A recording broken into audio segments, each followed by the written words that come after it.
तरह से 7 कांड हैं, जिसमें सुंदर कांड हमारे जीवन में सुंदरता लाने वाला है। सुंदरकांड को सुंदरकांड इसलिए भी कहा गया है कि यहीं पर भगवान श्री राम ने हनुमान जी को और माता सीता ने बेटे की तरह सम्मानित किया है। अष्ट सिद्धि नौ निधि के दाता असबर दीन जानकी माता। जानकी माता प्रथम भाग में जब हनुमान जी का और जानकी जी का जो संवाद होगा, उसमें आप देखिए कितना करुणामयी वृतांत है और किस तरीके से संबोधन एक दूसरे को वो किस तरीके से सांत्वना देंगे, वो आप जरा उस पर गहन करना। सुंदरकांड को सुंदर इसलिए भी कहा गया है क्योंकि ये 7 बार सुंदर शब्द आता है। तो इसमें आप देखिएगा, नोट करिएगा, 7 बार आएगा सुंदर। जहां से शुरुआत की थी भगवान हनुमान जी ने, वो सुंदर पर्वत था, सुंदर कथा है, इसलिए इसको सुंदर कांड कहा गया है। प्रभु बैठ।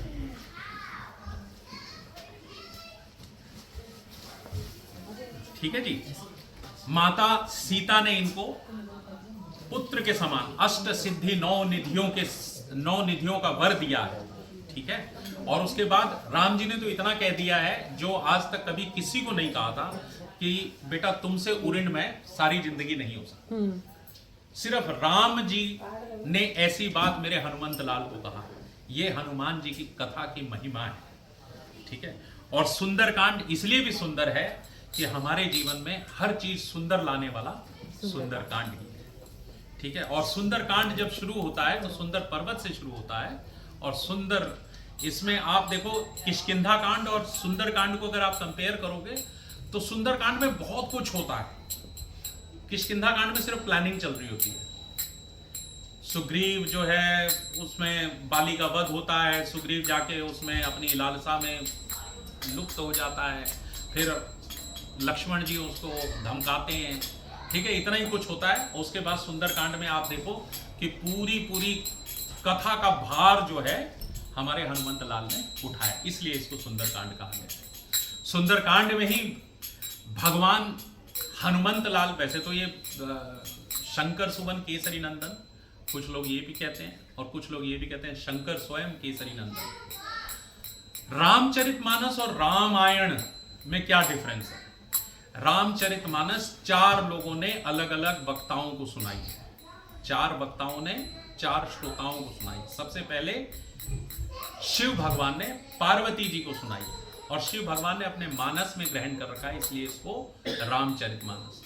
तुलसीदास का एक बहुत बड़ा योगदान रहा है हमारे समाज में कि तुलसीदास जी से पहले हमारा जो वैष्णव समाज था और शैव समाज था, उनमें बहुत प्रतिद्वंदता थी। तो रामचरितमानस के जरिए राम और शिव के बीच का जो डिफरेंस है उसको खत्म किया। और राम जी ने शिव की पूजा की है और शिव जी ने राम की पूजा की है, इसलिए इसको रामचरितमानस कहा गया है कि राम के चरित्र को जिसने मानस में धारण कर रखा है उसको रामचरितमानस कहा गया है।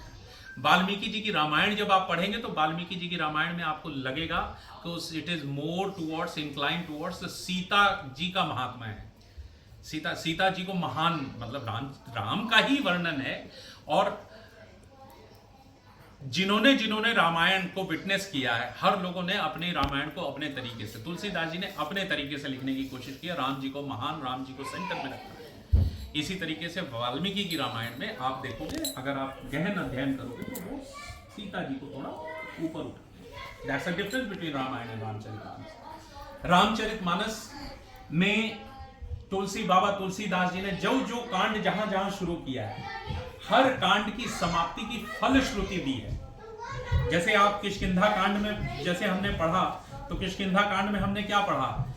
जो सुनत गावत कहत समुझत परम पद नर पावई, रघुवीर पद पा खोज मधुकर दास तुलसी गाय।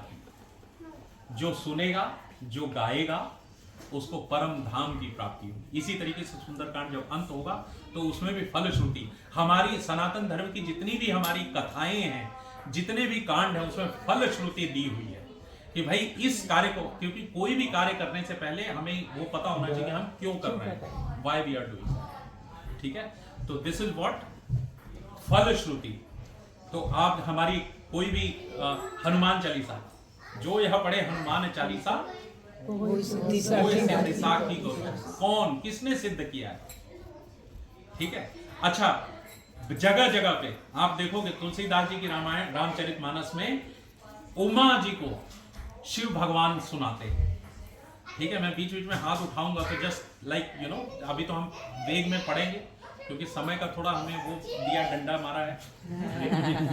ठीक है, तो बीच बीच में अगर हाथ उठाऊंगा तो समझिएगा कि कहाँ कहाँ शिव भगवान ने एक कथा पार्वती जी को सुनाई है। ठीक है, दूसरी कथा जो उन्होंने सुनाई है वो भरद्वाज मुनि को याज्ञवल्क महर्षि ने सुनाई है। लोग पूछते हैं कि राम के नाम की महिमा क्या है? राम के नाम की महिमा यही है कि हमारा जीवन स्टार्ट राम के नाम से होता है। जब बुआ बच्चे के कान में आके बोलती है राम राम, और जब हमारा अंत होता है तो क्या बोला जाता है? राम नाम सत्य है। क्योंकि ये सब धरा का धरा रह जाएगा, सिर्फ राम का नाम जाएगा। That's the beauty and significance of Ram के नाम की महिमा। ठीक है, आई एम वेरी प्राउड कि क्या नाम है आपने अपने बेटे का नाम राम रखा। So that's very good, I am like you know that makes me very excited. तो राम के नाम की महिमा ये बताई गई। तीसरी कथा जो सुनाई है वो हमारे काकभूषुंडी जी ने महाराज ने किसको सुनाई है? गरुड़ जी को, जब गरुड़ जी अभिमान में हो गए थे।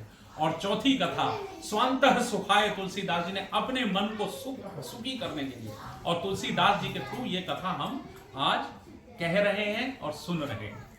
सो that's all the beauty and significance behind the Sunderkand. I hope कि इससे हम प्रारंभ हमारी भूमिका शुरू, और उतने ही भाव के साथ जितने भाव से हम पढ़ रहे हैं, जितने भाव के साथ ये अपनी पूजा समर्पित कर रहे हैं, उसी भाव मैं आप सबसे एक्सपेक्ट कर रहा हूँ। ठीक है, आगे चलें।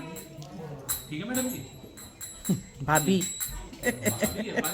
ये हमारे हर रूप में है। कब सुनाई भगवान हनुमंत लाल ने? जब माता बहुत दुखी थी। ठीक है, और अपना परिचय किस तरीके से दिया? करुणा निधान शब्द जो है सीता माता ही बोलती थी।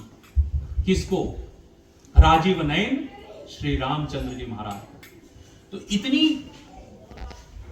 इतनी सीक्रेट, मतलब ये चीजें जो बेडरूम में हुआ करती थी, मतलब एकांत में सीता माता बोलती थी कि हे करुणा निधान। और वही राम दूत में मातु जानकी सत्य शपथ करुणा निधान। तब माता को पूरा विश्वास हुआ, ओहो ये तो मेरे प्रभु। अब आगे की कथा में आप देखिए किस तरीके से, जब हनुमान जी, पहले तो हनुमान जी इस बच्चे के समान, मतलब इस मशक समान रूप कपिधारी। मशक होता है मच्छर, मच्छर के रूप। मच्छर उस जमाने के, हम लोग बात कर रहे हैं सात्विक सतयुग की। तो सतयुग के जो बानर थे वो आज के बानर नहीं थे, और सतयुग के जो मनुष्य थे वो भी हमारे आप जैसे नहीं थे। जैसे जैसे युग चेंज हुआ वैसे वैसे हमारे आकार छोटे होते गए। तो जो रामचंद्र जी महाराज ने, वो तो आजानुभुज शरचाप धर संग्राम अजीत खर दूषण। आजानुभुज मतलब जिसकी भुजाएं घुटनों तक जाती थी, आजानुभुज हुआ। अच्छा, इसमें 2 यंत्र बड़े अच्छे अच्छे आए हैं। कितने सुंदर हमने सुन लिए अब तक? 1। बंदना सिंह ने 1 सुना, और किसने कितने सुंदर पढ़े अब तक? 3 सुंदर आ चुके हैं। मैंने एक ही पढ़ी। ठीक है, ठीक है। इसमें 2 यंत्र जो हैं बड़े खास हैं सुंदरकांड में। एक अमोघ बाण जो श्री राम जी के पास था। अमोघ बाण की खासियत ये होती थी कि जब एक बार निकला तो वो फिर लक्ष्य का भेदन करके ही वापस आता था। इसी तरीके से रावण के पास चंद्रहास तलवार थी, जो सीता को मारने के लिए उसने उठा ली थी। सिर्फ एक बार और आखिरी बार वहीं पे वो असफल हुई जहां पे मंदोदरी ने उन्हें रोक दिया था। चंद्रहास भी जब एक पर्पस के लिए निकल जाती थी तो वो पर्पस पूरा करके ही आती थी। अमोघ बाण जिमी अमोघ रघुपति करबाना तेही भांति चले हनुमाना। प्रभु जी आ जाओ, आगे आ जाओ। नहीं सुन, मेरे को इंस्पिरेशन मिलती है आपसे, इसलिए मैं बुला रहा हूँ आपको। हाँ, क्योंकि मुझे मतलब हनुमान जी के प्रेमी पूरी सभा में आप ही लग रहे हो, तो I am getting like you know some kind of inspiration. जिमी अमोघ रघुपति करबाना यही भांति चले हनुमाना। तो अमोघ बाण और चंद्रहास, ये 2 यंत्र सुंदरकांड में वर्णित हुए। इसके बाद अब जो है माता जानकी को कैसे वो इस बच्चे के समान माता जानकी की गोद में बैठे हुए हैं। पहले तो माता जो है उनको देख के घबरा जाती है। बाल कांड में, अयोध्या कांड में जब इनको वो होता है, राम वनवास की बात होती है, तो सीता माता को कौशल्या माता बोलती है कि ये कैसे बेचारी जंगल में जाके निर्वाहन करेगी, क्योंकि ये तो बंदर तक से डर जाती है। तो उसमें अगर आप पढ़ेंगे तो उसमें तुलसीदास जी ने बड़ा सुंदर वर्णन किया है। इसीलिए जब इतना कुछ होने के बाद वो माता मुंह फेर लेती है, क्योंकि वो डर जाती है और संकोच होता है। बानर से वो डरती थी, जैसे आप लोग कॉकरोच से डरते हो ना, ऐसे ही माता छिपकली कहना चाह रहे हैं। कॉकरोच, यहाँ पे छिपकली कहाँ दिखती है? तो एनीवे, स्पाइडर जो भी है, तो माता जो है छिपकली समझ के इनसे डर जाती है। और जब डर जाती है तो उन्होंने अपना करुणा रहित परिचय जो दिया, माँ राम दूत में मातु जानकी, यह मुद्रिका मातु मैं आनी। ठीक है। उसके बाद माता कहती है, मोरे हृदय परम संदेहा, सुनी कपि प्रकट कीन निज देहा। पूछती है माता को अपने राम जी पे पूरा भरोसा है, बट उनकी जो बुद्धि और बल की परीक्षा लेते हुए वो ऐसे गोदी में पड़े हुए हैं। तो कहते हैं, निश्चर मार तो ही ले जही, तिहु पर नार दादी जसु गई, कछुक दिवस जननी धरुवीरा, कपिन सहित आई हई रघुवीरा।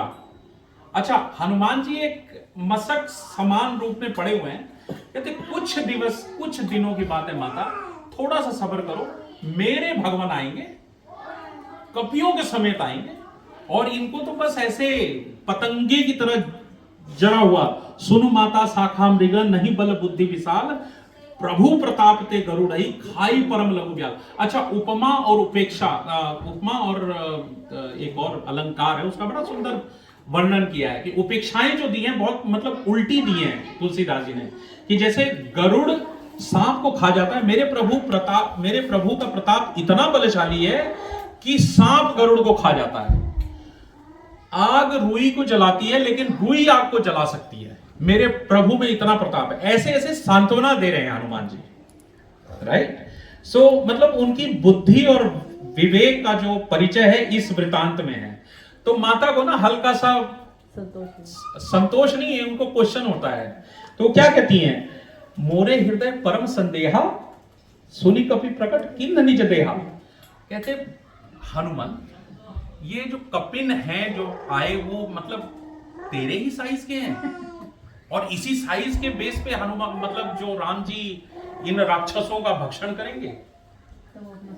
तब हनुमान जी कहते हैं, अरे नहीं माता, आपको क्या पता, मेरे प्रभु ये आगे जो है उसका है। और फिर उसके बाद अब जो है सीता माता जो है आशीष देंगी, तो आगे उसको हम थोड़ा और प्रेम से गाएंगे, क्योंकि ये बड़ा मार्मिक, और feel it from the depth of your heart, कि एक माँ और बेटे के बीच का जो संवाद है उसको किस तरीके से तुलसीदास जी ने, क्योंकि अब तक हमने रामायण को रामानंद सागर के चश्मे से देखा है, कि तुलसीदास जी के रामचरितमानस को हिंदी में पढ़ो। अभी मैं इसके कथा के बाद एक अपने मित्र हैं, न्यूरो सर्जन है, जो मेरा उपचार भी कर रहे हैं, उनको मैं देने जा रहा हूँ हिंदी में रामचरितमानस, पूरी रामचरितमानस। इसीलिए सुंदरकांड का इतना महात्मा नहीं है दोहे चौपाइयों को पढ़ने का, उसकी हिंदी की व्याख्या को पढ़ो आप। कपि दो भाई, लड़काई ऋषि आशीष पाई। राम सिया राम, सिया राम जय जय राम, राम सिया राम, सिया राम जय जय राम। जिनके परस किए गिरिधारे, करिहहि जगधि प्रताप तुम्हारे।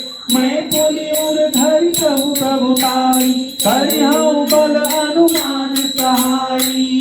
एहि विधिनाथ पयोधि बंधाई, जेहि यह सूझ सुलोक तिहु गाई। राम सिया राम, सिया राम जय जय राम, राम सिया रघुनाथ खल नर अग्रासी। सुनि कृपाल सागर मन पी, किया पुर कही हरि राम रणधीरा देख राम बल पौरुष भारी हर्षि पयो निधि भय सुखारी राम सिया राम जय जय राम राम सिया राम जय जय राम हे सकल चरित कही प्रभु ही सुनावा चरण बंदी पायो सियावा राम सिया राम जय जय राम राम सिया राम जय जय राम निज भवन गमने उसे दोषी रघुपति यह मत भायौ यह चरित्र करिमल हर्ष काम दास तुलसी गायो सुख भवय संकर समन दवन विषाद रघुपति गुण गणा तदि सकल आस भरोस गावे सुनहि सतत सठ मना सुख भवन संकर समन दवन विषाद रघुपति गुण गणा तदि सकल आस भरोस गावे सुनहि सतत सठ मना सकल सुमंगल दायक रघुनायक गुणगान सागर सुनहि करहि भव सिंधु बिना जल ध्यान सियावर रामचंद्र की जय मेरे प्रभु हनुमान की जय बोलो भाई सब संतन की जय राधे वर कृष्ण चंद्र। तुलसीदास जी यहाँ पे कहते हैं Shri Ramchandra You should also include सब सुमंगलों मंगल के ऊपर भी सुमंगल सब प्रकार